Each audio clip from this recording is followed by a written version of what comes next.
Hello everyone, my name is Praveen Mishra and I welcome you all to your favorite channel. Obviously, the name is StudyIQ IAS English.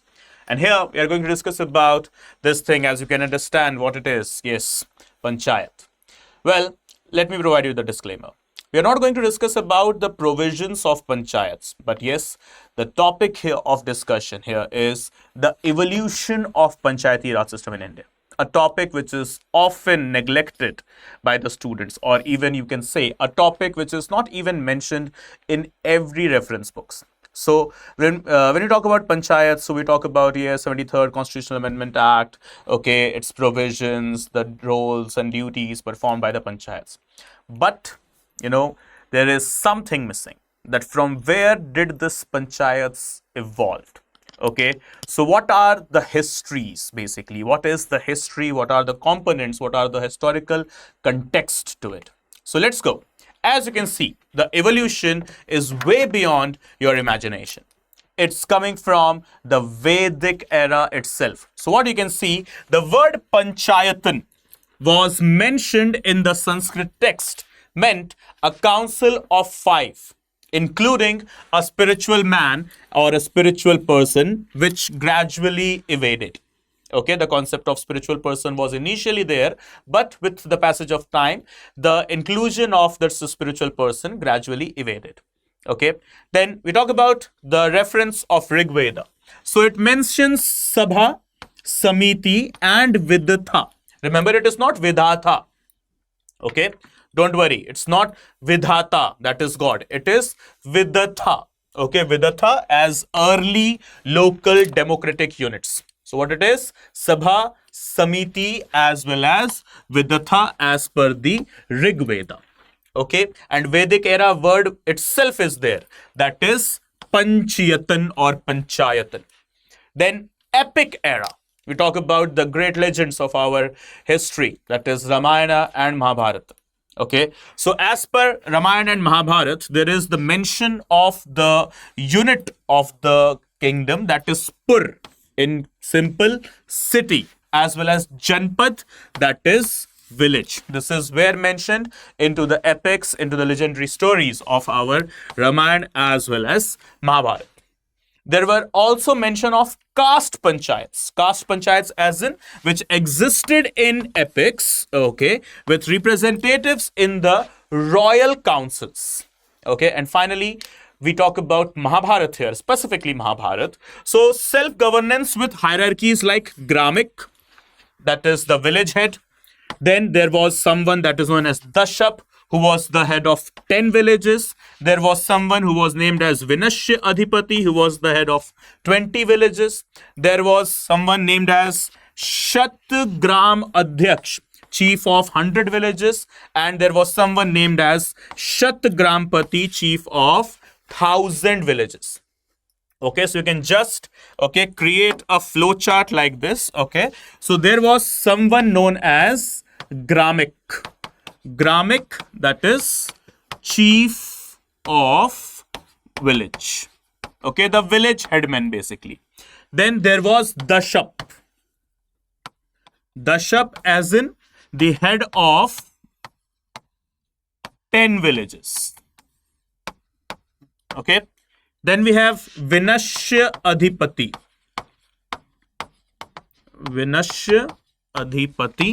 as in head of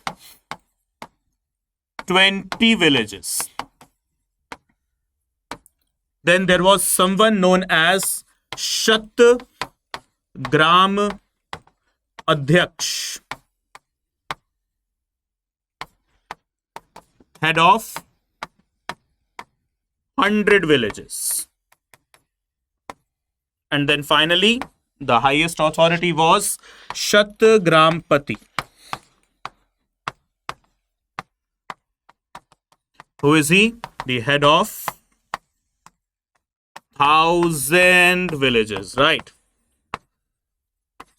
So this is how hierarchy was. Okay, so Shatgrampati to Shatgram Adhyaksh, Shatgram Adhyaksh to Vinashya Adhipati, Pati to Dashap, and from Dashap to Gramik, and following. Right? So this was mentioned where? This is mentioned in the legendary story, the epic known as Mahabharata. Right? You let me know into the comment section. What is the actual name of Mahabharata? Is Mahabharata the real name, or there is any other name to Mahabharata as well, to the epic of Mahabharata as well? Okay, so this is where mentioned. This is mentioned in something that is known as the epic of Mahabharata. Okay, what is that? Gramik, village head, the headman. Dashap, village, 10 villages head. Vinash Adhipati, villages, 20 villages head. Then Gram Adhyaksh, Shatgram Adhyaksh, 100 villages. And Shatgram Pati, 1,000 villages. Okay, then ancient era. Kautilya's administration, or Kautilya's Arthashastra actually mentions the word panchayat as well as nagrik. It is not nagrik, that is citizen, modern day Hindi, what we have got nagrik. Okay, no, it is nagrik. Nagrik as in the city chief, the head of the city. Then it was independent absolutely from any kind of royal interference. So totally a decentralized democratic body. Then Maurya to Gupta era. So village headman was there, Grampati was there, as well as the Vinashya or Vishyapati, they were present as well, apart from the king and other ministers and administrators. Unfortunately, there was no scope for women inside any of these bodies. So women's, they were totally excluded, unfortunately. So no reference of women's participation in panchayats in any history, in any history. From Vedic era to, you say, the ancient era. Okay. Then we come to the medieval, that is Sultanate period. During the start of the what we have, the Islamic invasion in India, and with the establishment of the this Mamluk dynasty, or the so-called slave dynasty, okay, the administration took a sharp twist. Okay, in a positive as well as in some negative forms as well, in both aspects, what we can basically say. So the village officials at that time, they included Mukaddam, who was the chief of administration. Okay, the chief administrative officer, that is known as Mukaddam. Then there was the chief revenue officer. His position was Patwari. And then there was someone who was named as Chaudhary. Right? Chaudhary, who was someone who used to settle the disputes with the help of the punch. Okay. Chaudhary's, what he does, okay, he used to settle the disputes with the help of punch. Well, if you see, if I just make one spelling mistake, how the orientation could change, how the interpretation could change as well. Chaudhary, settling disputes with the help of the punch. P-U-N-C-H. No, that's wrong. Chaudhary, to settle the disputes with the help of the punch. P-A-N-C-H. That is those 5 people inside the panchayat. Okay. Then Mughal period, it was followed very same, but now it was the dark ages to the local self-government. As in feudalism and casteism, it totally weakened the village autonomy. British period also, traditional panchayats declined due to the colonial revenue and exploitation. Then came in Mayo and Ripon, Lord Mayo and Lord Ripon's resolution. Lord Mayo's resolution, which was more based on the urban areas, whereas Lord Ripon's resolution, okay, also the Magna Carta of the local self-government in India. Okay, so remember Ripon's resolution, it's not Mayo's resolution that focuses specifically on panchayats, but yes, local self-rule, specifically in the rural areas. Okay, it is through the Ripon's resolution of 1882, that is the first democratic local governance policy, also known as what? The Magna Carta of the local self-rule. And then we have got the CEH Hobhouse Commission, also known as the Royal Commission on Decentralization, in the year 1917. What is this? Hobhouse Commission, 1907, full name, okay, C.E.H. Hobhouse, okay, also known as the Royal Commission on Decentralization. Okay, Royal Commission on Decentralization. Time period 1917. It recognized panchayats okay, and its importance at the village level. Then Montague-Kimsword Reforms Act of 1919 also provided impetus to the panchayats, okay, as it transferred the local governance to the provinces list. 1924, we have got the Cantonment Act, and in 1925, 8 provinces and 6 princely states passed the Panchayats Act, though not so productively, not so effectively, but yes, on papers it were there. Okay, 1925, the Panchayats Act. How many areas? 8 provinces as well as 6 princely states, okay, comprising more than half of India. Then, post-independence, directive principles of state policy as per the Gandhian principles of Article 40. Panchayats, okay, they were mentioned that it is the duty of the state to establish village panchayats. Though the architect of the Indian Constitution, one of the bravest personality we ever know in the history of Indian political freedom struggle.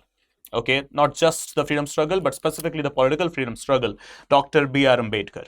He was someone who was opposing the establishment of village panchayats, as he feared that it will give birth to more level of caste-based discrimination. Though he was not very wrong at his stand, but yes, presently what we are watching, that yes, panchayats, they are working extensively quite well in a very cognizant manner in order to eradicate or do away with any kind of caste-based discrimination. Though not exactly throughout the India, but yes, many of the panchayats, they have performed exceptionally well, okay, to eradicate such things. So panchayats, Dr. Ambedkar, he opposed it, okay, initially, as he feared it might give birth to what? Caste-based discrimination as well as domination. Then in 1952, the Indian government at that time initiated with the Etawah project, okay, also known as the Community Development Program, okay. It failed drastically and devastatedly, okay, due to the bureaucracy and lack of grassroots involvement. Okay, bureaucracy was not much convinced at that time in 1952 in order to establish the grassroots democracy. And then came the final things, the Balwant Rai Mehta Committee, okay, of 1957, which proposed the 3-tier panchayat system. That is still we are following. That is panchayats at the village, at the block, and at the district level. And the first Panchayati Raj Institute in the post-independence India, okay, starting from the Vedic era to post-independent, it was in 1959, launched in where? Nagaur district of Rajasthan, followed by Andhra Pradesh. Then came in the Ashok Mehta Committee of 1977. As you can see, a huge gap of 20 years. From 1957 to 77, okay, and this recommended the 2-tier panchayati structure, that is Zilla Parishad and Mandal Panchayat. But still what we are following this one, that is Balwant Rai Mehta Committee. Then we got the Hanumant Rao Committee in 1983, GVK Rao 1985, and both of them, they focused on district planning as well as the regularization of elections. And for this, what we have added in our 73rd and 74th Constitutional Amendment Acts, that is a Special Election Commission, State Election Commission, that is responsible only and only for the conclusion and for the effective implementation of the elections inside the panchayats as well as municipalities. Right. Then we have got LM Singhvi Committee 1986, which advocated constitutional status for panchayats. And then finally in 1992, what we got? The 73rd Constitutional Amendment Act. Okay, though before that there were 2 failed attempts, okay, like 64th Amendment as well as the 72nd Amendment. But yes, finally the 73rd Constitutional Amendment Act gave what? The constitutional or the legal status to rural panchayats. Okay, came into existence exactly from April 24, 1993. Okay, so guys, this is it with regard to the evolution of Panchayati Raj system in India. So you have now got all the detailed information starting from the Vedic era to epic era to ancient history to medieval and to the modern. And remember guys, if you are a UPSC aspirant, a serious UPSC aspirant, then this information is for you. The resolution batch, the P2I July batch, is about to commence from 25th of July. And if you are a person, if you are a candidate, looking for the purely English batch, purely Hindi batch, or maybe bilingual or English batch, then you don't worry. Okay, StudyIQ has got you covered in all the segments. So whether you are planning to appear in 2026, 27 or 28 doesn't make any difference. We have got you covered in all the segments. So the resolution batch that is about to commence from 25th July, what it has to offer you: 1,000 plus hours of live classes, access to recorded lectures, the class notes that shall be given to you in the PDF format immediately at the end of the session, the very same class notes that the teacher is using to teach you. Apart from that, prelims test series, yes, 75 plus tests for prelims. Then we have got the mains test series, 15 plus tests for your mains, as well as the interview guidance program, everything under just one single subscription that is known as resolution. So we have got multiple subscription plans for you, starting with gold, platinum and diamond, and the subscription prices, they are just beginning with rupees 9,999 only. But there is a condition: if you apply this promo code. What is the name of the code? PRV Live. Okay, guys, so just copy this promo code and use it while you are purchasing any subscription or any course on StudyIQ platform. So this shall provide you the maximum possible discount. And apart from that, guys, do not forget to hit the subscribe button of the StudyIQ IAS English and never miss an update from the channel. Okay, guys, so this is the channel. Okay, and apart from that, the very same promo code PRV Live is also my Telegram channel as well. Okay, so you can join this Telegram channel for all the class links, notes and other PDFs. Okay, I do share here on this particular channel, and even you can just scan this QR code. This is my Telegram channel's QR code. Okay, so scan it or just go on the search bar and type PRV Live. You will get my channel name. Okay, you will get my channel and you can join. And apart from that, if you wish to connect with me on Instagram, so here it is with the username Praveen Mishra _2107. But remember, guys, what you need to do is hit the subscribe button of the channel and never miss an update from the channel.